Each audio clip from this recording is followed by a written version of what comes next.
Today I'm walking through a Greymond Avacyn Stalwart commander deck built around human tribal, go-wide combat, with a surprisingly robust life gain subtheme. This is a bracket 2 deck that doesn't win through combos or explosive turns. It wins through building a board, attacking honestly, and turning combat into a resource engine.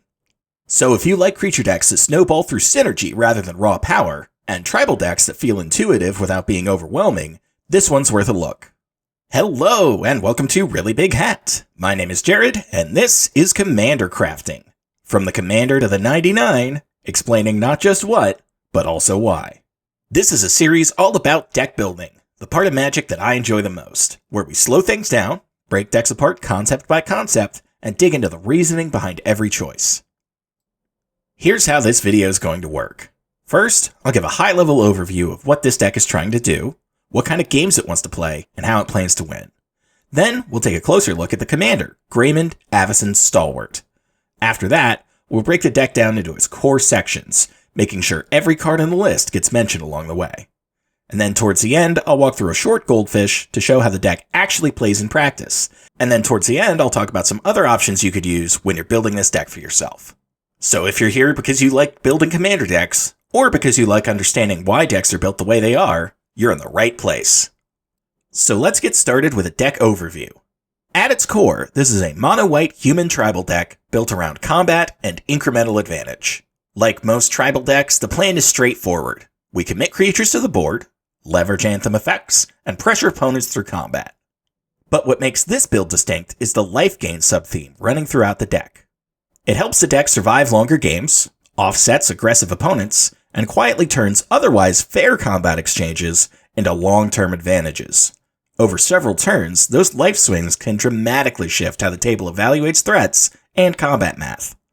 Once again, this is a bracket 2 deck. It's designed to play clean games where creatures matter, removal matters, and combat decisions actually shape the outcome of the game. You're not trying to overwhelm the table with pure efficiency, you're trying to build momentum and sustain pressure. So with all that in mind, let's take a closer look at the card everything here is built around, Greymond Avacyn Stalwart. Greymond is a 4-mana, 2 white and 2 generic, legendary human soldier, and while he looks like a traditional tribal lord, he plays a much more dynamic role. Yes, on the surface, he simply rewards you just for playing humans, but more importantly, he rewards you by giving your humans powerful combat keywords, your choice of 2 between Vigilance, First Strike, and Lifelink, and that choice will depend on the board state. Vigilance allows you to attack without exposing yourself, First Strike heavily skews combat math in your favor, and Lifelink transforms combat from a race into an engine, turning attacks and trades into meaningful life swing. Lifelink in particular fundamentally changes how this deck operates. Because down in bracket 2, even moderate life swings can change the shape of the game. If that means outracing your opponent by a turn or two, that can be the difference between victory and defeat. The last effect Greymond provides is that as long as you control 4 or more humans, all humans you control get +2/+2. This is a useful anthem effect when you're doing what the deck already wants to do and casting a lot of humans. Making all of your humans stronger in combat is a basic but effective tactic. So with our commander covered, we can start looking at our deck's categories, starting with the Humans Matter section. This covers cards that, you guessed it, care specifically about humans. Champion of the Parish and Talia's Lieutenant are the clearest examples of true tribal payoffs. Every human you commit to the battlefield permanently increases their threat level. These creatures naturally snowball alongside your normal gameplay, which is exactly what you want from tribal incentives. Coppercoat Vanguard continues that same tribal reward structure. Its protection and stat boost only function within a human-heavy shell, meaning the deck's creature identity directly unlocks its power. Then we have our creature type anthem effects. Both Rally the Ranks and Patchwork Banner ask you to choose a creature type when they enter, and then give that creature type +1/+1. And that rounds out every card in the deck that specifically cares about humans and nothing else. Every card in the deck from here on is going to care more about what humans actually want to do as a creature type, rather than just do they check the box of, is it a human? To show you what I mean, let's move on to the next section, where we cover board scaling and combat pressure. These are the cards that make your board threatening, distort combat math, and turn incremental development into real inevitability, which is exactly what our humans are actually trying to accomplish. We'll start with some basic stat scaling effects that don't specifically care about humans. These are additional anthems to the one we went over in the Humans Matter section, and each one incrementally moves combat math more and more in your favor. Then we have Machias the Lunarch, who somewhat functions as a scaling anthem. He enters with a number of 1/1 counters equal to the X cost you pay, and you can tap him to remove a counter from him to put a counter on each other creature you control. This will slowly build the strength of your entire board if you have a wide board of humans, which is something that we want to have. Then we have Adeline Resplendent Cathar, who functions both as a scaling threat based on the number of creatures you control, and a way to add more humans to the board. Whenever you attack, you create a 1/1 human that's tapped and attacking each opponent. And with our various anthems, those can quickly become 4/4s or even larger, which gives them that much more chance to stay around and cause even more havoc. In a similar vein to Adeline is the Handwear Militia Captain. This card can transform at the beginning of your upkeep if you control 4 or more creatures, and become the West Vale Cult Leader. The Cult Leader's power and toughness are each equal to the number of creatures you control, and at the beginning of your end step, you can put down a 1/1 white and black human cleric creature token onto the battlefield. Up next, we have the Horn of Gondor. When the Horn of Gondor enters the battlefield, you get a 1/1 white human soldier creature token. You can also pay 3 and tap the Horn of Gondor to create X 1/1 white human soldier creature tokens, where X is the number of humans you control. This is a great way to turn a wide board of humans into an even wider board of human soldier creature tokens. Up next, we have a pair of creatures that drastically change how combat operates. Quende, Pride of Femeref, gives every creature you control with first strike, double strike. And, considering Greymond is capable of giving all humans you control first strike, this can instantly turn a wide board of humans into twice the threat they just were. Meanwhile, Odric, Master Tactician, takes your wide board of creatures and turns that into full control of combat. If you attack with Odric and at least 3 other creatures, you get to decide which creatures block and how they block. And yes, selecting that no creatures decide to block is a valid option. Up next, we have our Burst Board Builders. Rather than being incremental engines, these cards create immediate battlefield swings. They allow the deck to suddenly present lethal pressure, rebuild after wipes, or overwhelm stalled boards. Up next, we have Defiler of Faith, who can get us a single white pip discount on any white spell we cast by paying 2 life, as well as churn out a soldier token when we cast white permanent spells. Then we have more of a keep-up card in Keeper of the Accord. At the beginning of each opponent's end step, we get a creature token if they have more creatures in play than we do, and a tapped plains if they have more lands in play than we do. It's an excellent way to stay on pace if 1 or more opponents have more developed boards. Lost or Not Captain allows us to tap down another creature whenever a human enters the battlefield under our control. And it creates a human soldier creature token for us on each one of our upkeeps. It's a good balance of controlling our opponent's boards while growing our own. And now on to some of our spicier cards. Akroma's Will is our deck's primary Win Now button. If we control our commander, all creatures we control gain Flying, Vigilance, Double Strike, Lifelink, Indestructible, and Protection from all colors until end of turn. If we resolve this spell with even a decent sized board, we can take out 1 or 2 players or even win on the spot. Meanwhile, Michiko Konda, Truth Seeker, is a savage piece of board control, forcing opponents to sacrifice permanents whenever a source they control deals damage to us. Both of these cards are very powerful, especially at Bracket 2, and while I don't think they should be excluded from the bracket, i.e. be game changers or something along those lines, if you wanted to drop either of them to lower the power level of your deck, I would understand that inclination. Up next is Angel of Glory's Rise. This is a mass reanimate spell for us. When it enters the battlefield, we exile all zombies, which could be relevant sometimes. Then we return all human creature cards from our graveyard to the battlefield. This can allow us to instantly reestablish our board after a board wipe. And speaking of reanimating, the next card I wanted to talk about is Emeria the Sky Ruin. This is a land, and it does enter the battlefield tapped. It taps for white. But at the beginning of our upkeep, if we control 7 or more planes, we may return a target creature card from our graveyard to the battlefield. This is something that's only going to be relevant in the late game, but this is Bracket 2, so we'll likely get to those turns, and being able to recover 1 creature from our graveyard every upkeep is a pretty powerful effect.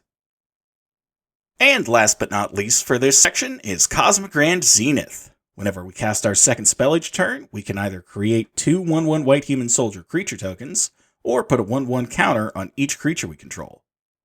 These are both solid effects for us, and it'll depend on our board state which one we prefer in the moment. Up next, let's talk about our lifegain engine. Lifegain is a strong sub-theme in this deck, and so there are a lot of cards that either gain us life or gain benefits when we gain life. So let's talk about them now. Up first, we have Soul Warden and Soul's Attendant. These are the most efficient and consistent lifegain engines in the deck. Every creature entering the battlefield, either ours or our opponents, represents life gain for us. In a deck that's designed to produce extra bodies on our own side, these triggers can accumulate extremely quickly in some cases. Up next, Linden the Steadfast Queen. This has a similarly easy to trigger effect, where whenever a white creature we control attacks, we gain 1 life. And in a deck that can go pretty wide with white creatures, this effect can gain us a lot of life every time we swing, before even factoring in the lifelink we might have. Moving on, Authority the Consuls gains us life whenever an opponent's creatures enter, not our own, but it also has the added benefit of having creatures our opponents control enter tapped. Next, let's move on to a card that's more payoff than engine, Aerith Gainsborough. Whenever we gain life, Aerith gets a +1/+1 counter, and that is on each instance of life gain, so those counters can add up quickly. Additionally, when Aerith dies, she distributes an equal amount of counters that she had to each other legendary creature we control. That means that even if our opponents manage to answer Aerith, as long as it wasn't a full-on board wipe, she's going to pump up every other legendary creature we control, and we run a good number of them. Up next, Dawn of Hope. This is an enchantment, and whenever we gain life, we may pay 2 mana, and if we do, draw a card. This turns all of our life gain triggers into an opportunity for card advantage. And this card has another effect. We can pay 3 and a white to create a 1/1 soldier token with lifelink, allowing us to trigger life gain to trigger the draw effect. Up next, we have a potentially very strong card for Bracket 2, Serra Ascendant. This is a 1/1 with lifelink, but as long as we have 30 or more life, Serra Ascendant gets +5/+5 and has flying. So for 1 mana, meaning we can do this on turn 1, we can have a 6/6 flying lifelink. This allows us to start our engine very quickly, and get out to a significant early life advantage. This is another card that you may consider cutting if your Bracket 2 pod is a little on the lower end of Bracket 2's power. Up next, we have another card that can turn life gain into card advantage. Halia Guided by Light allows us to gain 1 life whenever another creature or artifact we control enters, so it'll trigger on our mana rocks. And at the beginning of our end step, we draw a card if we've gained 3 or more life this turn. And then wrapping up our life gain section, we have the Wind Crystal. First off, white spells we cast cost 1 less, so that's a nice little discount. But also, if we would gain life, we gain twice that much life instead. This doubles up the effectiveness of each of our life gain triggers. Also, we can pay 4, 2 white, and tap this to give creatures we control flying and lifelink until the end of turn. This is a good way to get attacks in against large stalled boards. That'll do it for this deck's unique categories, so let's move on to the bread and butter of every deck, starting with Ramp. To begin with, we have the classic Soul Ring and Arcane Signet. These are staples for a reason, and they should be in every deck unless you have a good reason not to include them. Up next, a couple other 2-mana rocks, Thought Vessel and Mind Stone. And then something a little bit more interesting in Throne of Eldraine. This costs 5 mana, so it's not coming out early, but it does have some very powerful effects. As it enters, you choose a color. You can tap it to add 4 mana of the chosen color, but only to cast monocolored spells of that color. You can also pay 3 and tap it to draw 2 cards, and you spend only mana of the chosen color to activate this ability. This is an excellent card in slower, lower-to-the-ground monocolor decks. And it allows you to ramp on those middle to late turns in a significant way that you usually wouldn't be able to do. Moving on, we have a couple of cost reducers. Pearl Medallion allows white spells you cast to cost 1 less, and the Wind Crystal also has that same effect. Defiler of Faith's first effect also counts as ramp. You can only reduce 1 white pip with its effect, but paying 2 life to reduce the cost of a spell by 1 white mana is usually a good trade-off, especially in a deck that gains as much life as we do. And last up, we have Patchwork Banner. Not only does it act as an anthem for a creature type of your choice, it can also tap to add 1 mana of any color. Moving right along, let's go ahead and talk about our card draw section next. White is a color that can struggle with this from time to time, but I think I've put together a pretty good section for this. First up, let's talk about Mangara the Diplomat. He gives us a couple of different ways to draw cards. Whenever an opponent attacks with creatures, if 2 or more of those creatures are attacking you and or a planeswalker you control, you draw a card. And whenever an opponent casts their second spell each turn, draw a card. These are both pretty common game scenarios, so he can be drawing you a lot of cards in a turn cycle if things go well. Up next is Aradesh the Founder. Whenever a creature you control attacks, if it enlisted a creature this combat, the creature that attacked gains double strike until end of turn, and if that creature's power is 4 or greater, draw a card. Aradesh himself is the only creature in our deck that has Enlist, so basically what this reads for our purposes is whenever Aradesh attacks, draw a card, because it's going to be very likely that whatever card you're enlisting for him has enough power through our various anthem effects, including our commander, to get Aradesh's power up to 4. Up next, Chivalric Alliance. Whenever you attack with 2 or more creatures, draw a card. A very simple effect, and very easy to activate in our deck. And as an additional bonus, you can pay 2 and discard a card to create a 2/2 white and blue knight creature with Vigilance. Up next, Lauren of the Third Path. When Lauren enters, you can destroy up to 1 target artifact or an enchantment, so that's pretty useful. And you can also tap Lauren, and you and target opponent each draw a card. Up next is Reprieve.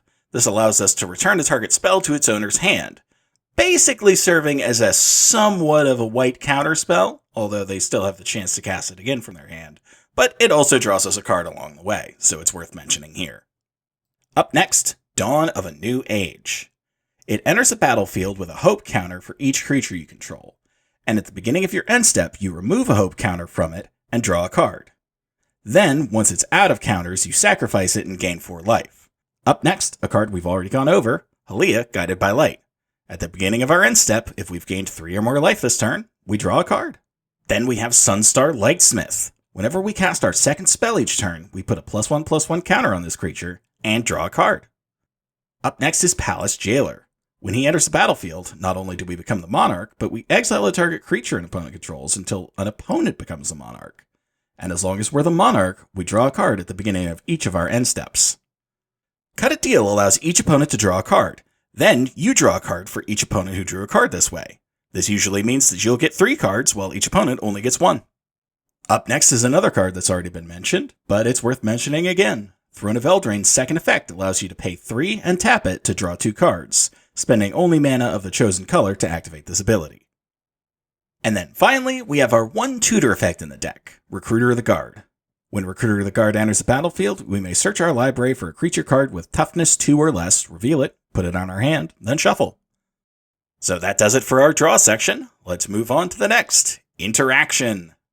Up first, we have the suite of classic white single target removal spells. Swords to Plowshares and Path to Exile each allow you to exile a target creature in exchange for giving your opponent something in the deal, either life equal to the creature's power or a basic land. While Generous Gift allows you to destroy any target permanent, and its controller creates a 3/3 green elephant in exchange. Up next, we have Bounty Agent. You can tap Bounty Agent and sacrifice it to destroy a target legendary permanent that's an artifact, creature, or enchantment. Up next, a card we've mentioned previously, Palace Jailer. When he enters the battlefield, we exile a target creature an opponent controls until an opponent becomes the monarch instead of us. And then another card we've already mentioned, Reprieve. By returning a target spell to its owner's hand, you functionally counter that spell. The drawback is obvious in that it goes back to their hand and they can recast it, but it does give you a bit of a reprieve, hence the name. Up next, we have a couple of spells that can help us protect our board. First up, Flare of Fortitude. Until end of turn, our life total can't change, and permanents we control gain hexproof and indestructible. Additionally, we may sacrifice a non-token white creature rather than pay this spell's mana cost, so in a pinch, we can get it for free. Then we have Dawn's Truce. You and permanents you control gain hexproof until end of turn, and if the gift was promised, giving an opponent a card, permanents we control also gain indestructible until end of turn. It's a good panic button to hit in case of emergency. Next up, an all-time classic protection spell, Mother of Runes. We can tap her to give a target creature we control protection from the color of our choice until end of turn. Protection is a flexible effect in that it can also be used offensively. If we give a creature protection from the only color an opponent controls, that functionally makes it unblockable. Up next, we have Make a Stand, which gives our creatures +1 power and indestructible until end of turn. Up next, we have a couple of board wipes. Mass Calcify can be an asymmetrical board wipe if your opponents don't have any white creatures, and Austere Command is a flexible board wipe that allows us to get rid of artifacts, enchantments, or creatures with specific powers. Up next is a Chroma's Will, which can be used both offensively and defensively.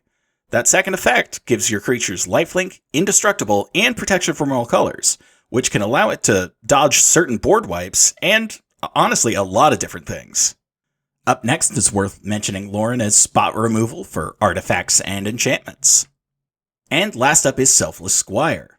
This is a creature you can flash in, and when it enters the battlefield, you prevent all damage that would be dealt to you this turn.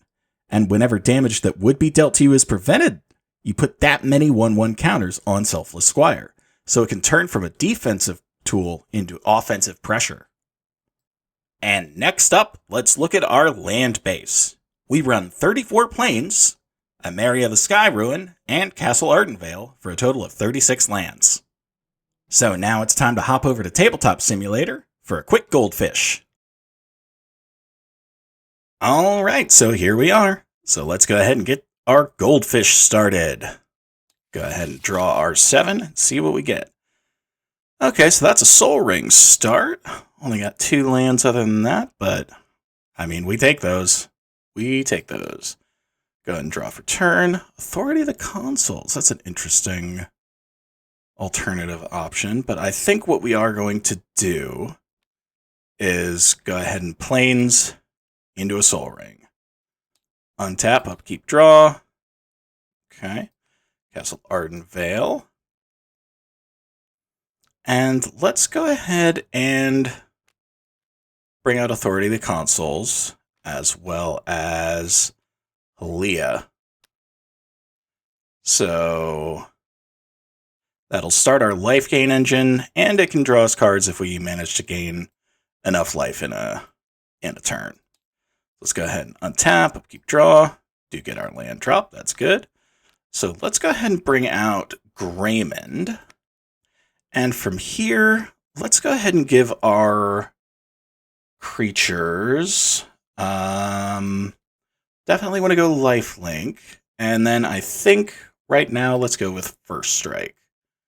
So I'll just leave those up there to remember what Greymond has chosen. And then once we get up to 4 humans, everyone will get +2/+2. But for now, I'm going to go ahead and say we can pretty freely attack with Halia.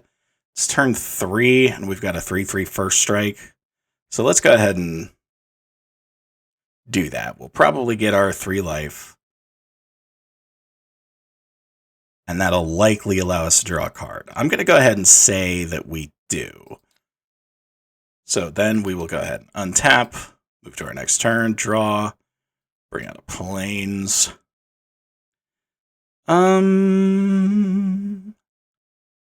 Yeah, let's go ahead and get Audric out. He's a pretty strong creature. And then we can go ahead and also get a Coppercoat Vanguard. So that is 2 life already for Halia, just from those 2 creatures entering.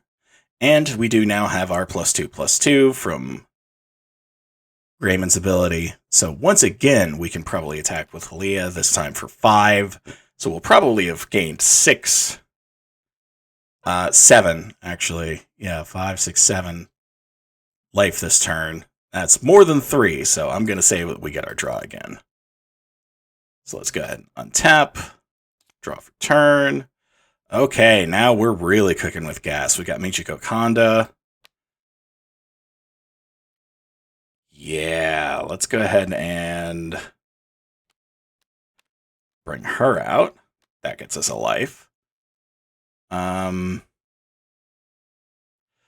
Go ahead and bring out Chivalric Alliance as well. That's going to get us even more card draw.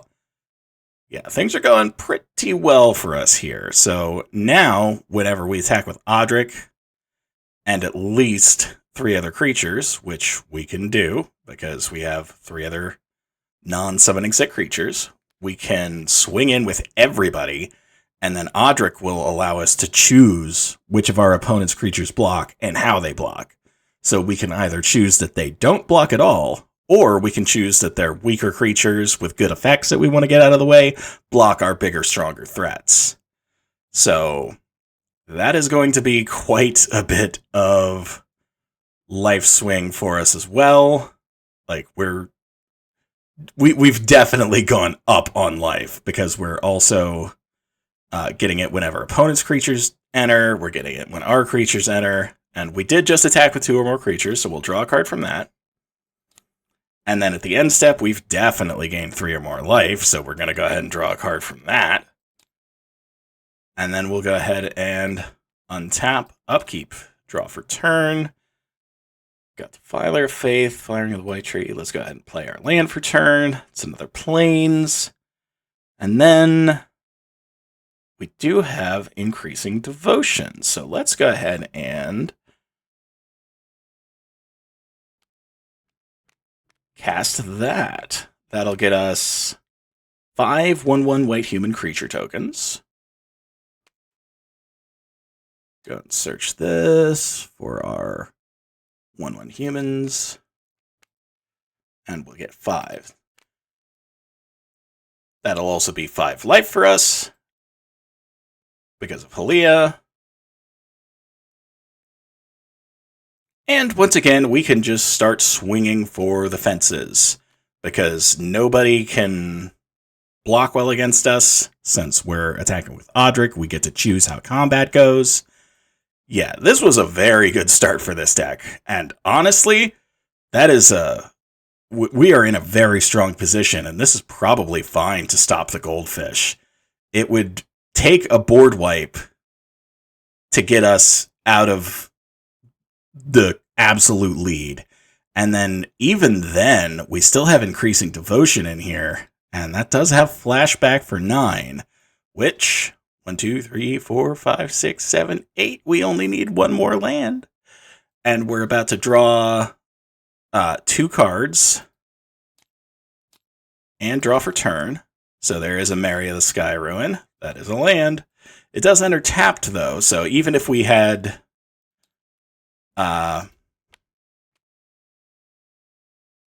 been board wiped, we wouldn't quite be able to recover immediately, but next turn we'd be able to flash back Increasing Devotion.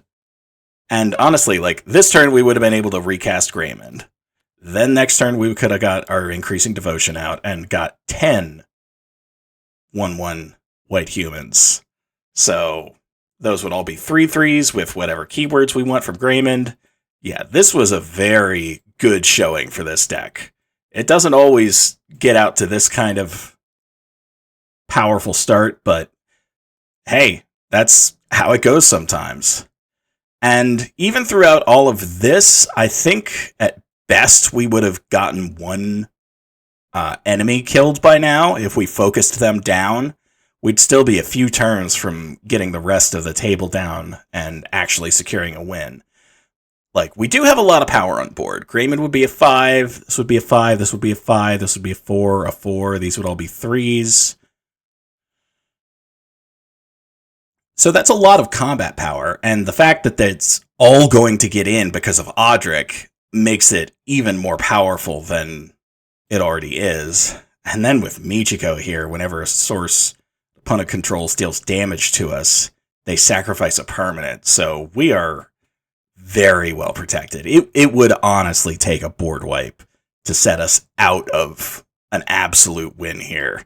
This was a very strong showing, and honestly, it's beyond what I really designed this deck to be able to consistently do. But that is, like I said, how it just goes sometimes. So honestly, I'm just going to take this as a very strong showing for this deck. We did get a Soul Ring start, so that probably had a little bit to do with it as well. And I'm going to call this a Goldfish. You can take this for what it is, a random occurrence, or good deck building. Who knows? Anyway, let's go ahead and hop back to the video and talk about our other options. So here's a short list of some other options that you could go for with this deck. Of special note, I did want to mention Esper Sentinel. I excluded it for two reasons. One, because of the price, and two, because I was trying to keep this deck as bracket 2, and Esper Sentinel just kind of sends a message of a higher powered table. With that said, of course, I also want to mention that this is a stronger bracket 2 list. I can definitely understand if you feel this is a little bit too strong for your particular bracket 2 table, but I think that on balance, it's a pretty good include at that bracket level. Either way, like I said, it is up to you how you classify your own decks, and if you feel that this is like a low bracket 3, that is absolutely your prerogative. In that case, I would definitely make use of some of the other options I have mentioned here. Esper Sentinel, Teferi's Protection, Smothering Tithe would all be excellent includes at a bracket 3 list. Anyway, if you've watched the video up to this point, I want to say sincerely, thank you so much. If you could like the video and subscribe to the channel, I would really appreciate that. Also, down in the comments, tell me what you think of the deck. Have you ever built your own Greymond list? Have you ever seen one in action? What kind of changes would you make? Do you really think this is bracket 2? Let me know down there. Thanks so much for watching. This is Really Big Hat. I've been Jared, and I will see you guys next time. Later.